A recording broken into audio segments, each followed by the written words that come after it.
On lâche rien, on lâche rien, on lâche rien, on lâche rien.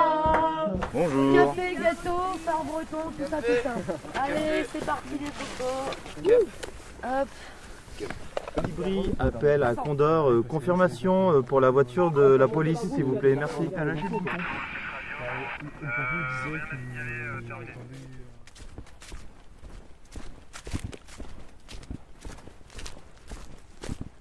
Ici, on est sur la Châtaigne ou la Castagne, qui est un des nombreux lieux de vie, d'organisation collective de la ZAD, notre grand village contre l'aéroport. Ce lieu a la particularité d'avoir été construit suite à la manif de réoccupation du 17 novembre. Donc il a vraiment été porté par, on va dire, l'énergie de 40 000 personnes et des milliers de petites mains qui ont fait des chaînes et des chaînes pour faire venir tous les matériaux au milieu des bois sur ce terrain défriché pour construire là, comme on voit, donc une cuisine, une grande salle de réunion d'au moins 80 mètres carrés, un atelier manufacture, 2 dortoirs, enfin plein de choses pour pouvoir s'organiser. Ce lieu de vie a vraiment pour vocation à être un lieu d'organisation. Voilà pour ce lieu. Après, il y en a plein d'autres, des lieux, on reconstruit de partout. Parce que depuis le 16 octobre, où ils ont commencé une opération militaire pour tenter de vider la zone, ils ont quand même réussi à détruire un paquet de lieux. Ils ont détruit 15 lieux de vie. C'est pour ça qu'on a besoin de reconstruire et de se réorganiser. Moi je suis Julien Durand, le porte-parole de la CIPA.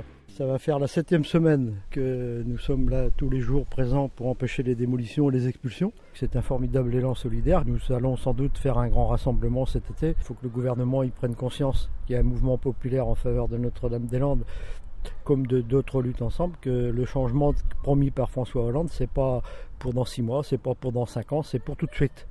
Et s'ils ne sont pas capables de prendre la mesure de la réaction populaire qui s'est exercée, c'est grave pour eux et c'est grave pour l'avenir du PS en France. On voit dans les gens qui viennent et la sympathie qu'il y a autour de ce mouvement, plein de gens qui disent mais c'est l'hiver, on déloge des gens sous des prétextes alors que le projet n'est même pas engagé, les décrets sont pas publiés, c'est pas voté, c'est pas décidé.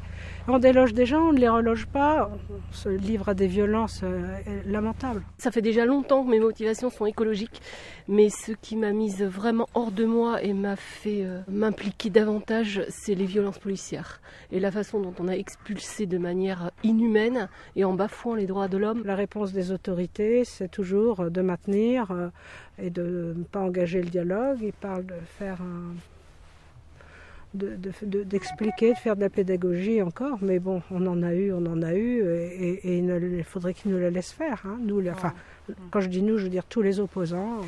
C'est le Père Noël qui passe. C'est mon colis de Noël. Je l'amène à ceux qui le méritent. En fait, il y a des nouilles au cèpe, il y a des petits alcools, il y a du sucre pour faire de la barbe à papa. Enfin, que des choses inutiles, quoi. Et puis un peu de miel et un peu de chocolat quand même. Voilà, donc normalement, c'est des réjouissances. Mon rôle, c'est un citoyen ordinaire qui n'accepte pas les choses en l'état et qui apporte son petit grain de sable à la montagne de contestation. Ça s'arrête là. Je connais des gens bien pensants, bien propres sur eux, qui lavent le linge, qui font à bouffer, qui ravitaillent, qui font des dons. Dans tout mouvement de contestation, il faut bien une solidarité à un tas de niveaux. Ouais, suis le chemin, à mon avis, c'est tout. Il bien on était obligé de courir comme des petits lapins parce que il y avait de la grenade dans tous les sens. Je suis tombé sur ce chemin-là, déjà il faut qu'on parte à droite. Voilà, on va rentrer dans la Châtaigneraie. C'est autogéré par pas mal de jeunes et de moins jeunes, avec un énorme élan de sympathie. Il y a facilement entre 500 et 3500 personnes selon les jours sur le site. Ça va durer très longtemps. Là il va y avoir une guerre, ça va pourrir, ça ne pourront jamais sécuriser la zone. C'est beaucoup trop grand, ça fait 4 km de long par 3 de large.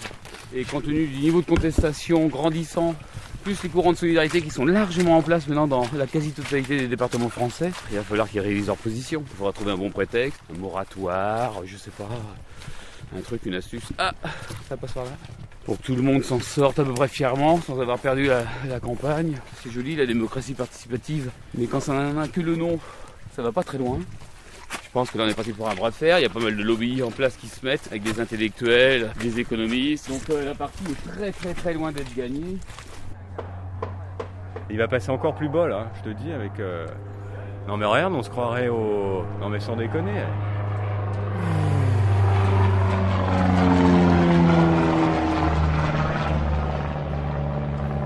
On fait mumuse avec les avions, on teste le terrain, voir, tu vois, pour le futur aéroport, ils sont en repérage.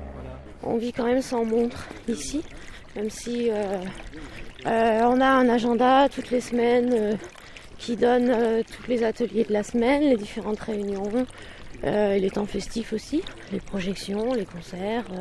Les journées en général on commence tôt, surtout l'hiver parce que le soleil se couche beaucoup plus tôt et il y a toujours plein de choses à faire quoi. Enfin, il n'y a pas vraiment de journée type, mais on est quand même super actifs dans l'ensemble quoi.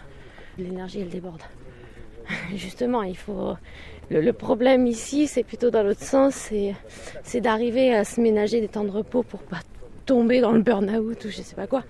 Parce qu'il y a tellement des choses à faire tout le temps que du coup, il faut savoir se dire non, moi aujourd'hui, je me repose. Il va y avoir des saucisses de prête, les gars. Allez les gars, combien vous paye pour faire ça?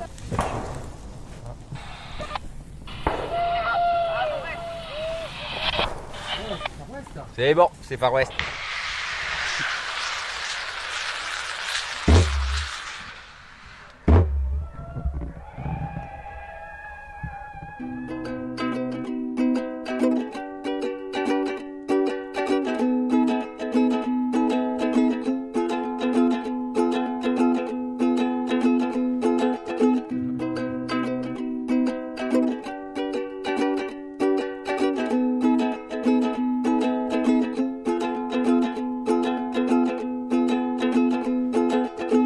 Ici, il y a une créativité extraordinaire. En fait, on a l'impression qu'il y a une mise en route de nouvelles énergies humaines. Il y a des jeunes là qui sont ici, qui disent qu'ils veulent une autre vie, une autre société, et puis qui sont prêts à vivre d'une autre manière. Regardez nos cabanes, regardez nos constructions faites de bois, de matériaux naturels. Prenez 2-3 jours, prenez même 24 heures et venez voir un peu comment les jeunes, avec des moyens très simples, des outils très rustiques, arrivent à faire de très belles réalisations en s'aidant des matériaux locaux. C'est vraiment une belle leçon d'architecture. C'est aussi une autre façon de voir l'espace, de s'organiser différemment. On ne demande aucune exigence pour être ici, si ce n'est de ne pas être du côté des logeurs. C'est un énorme lieu d'ouverture et de solidarité qui est avec une transmission de savoir qui est magnifique, quoi. Enfin, la communication entre les gens se fait tellement vite qu'on peut apprendre à peu près ce qu'on veut.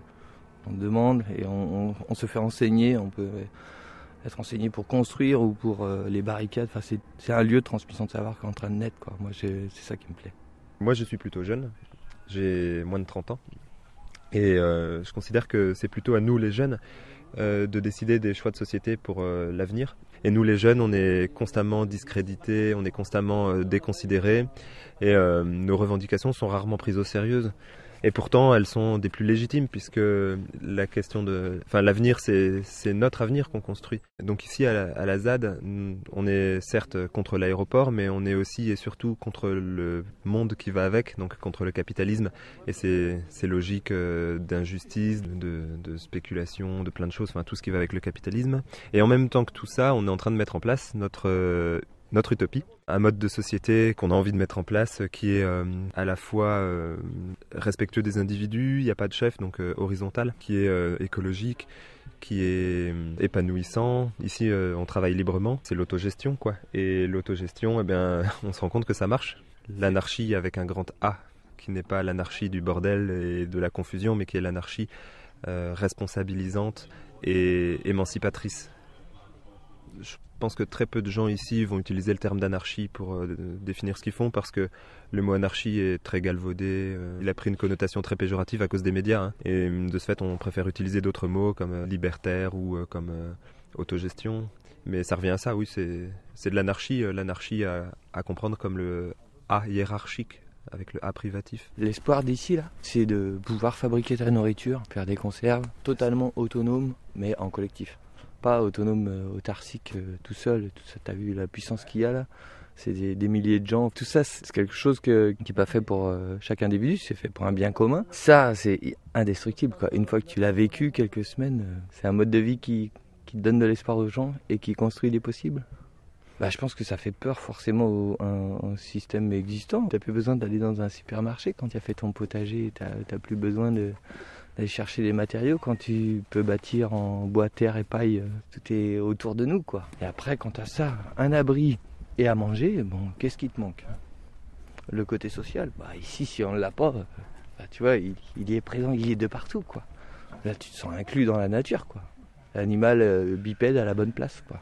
T'as vu, ils se lèvent aussitôt le matin, mais pour faire un truc qui est réellement concret pour eux, dont ils savent ce que ça fait, la portée de ce que ça fait, ce que n'a plus un ouvrier en usine depuis qu'on bosse à la chaîne, quoi. De faire un travail concret, c'est une vraie thérapie psychologique, non, quand même. Enfin, il n'y a plus besoin d'antidépresseurs, là. C'est ça, quand tu parles d'espoir, moi, c'est vraiment ça que je vois, quoi. C'est le sourire de tous ces gens qui bossent.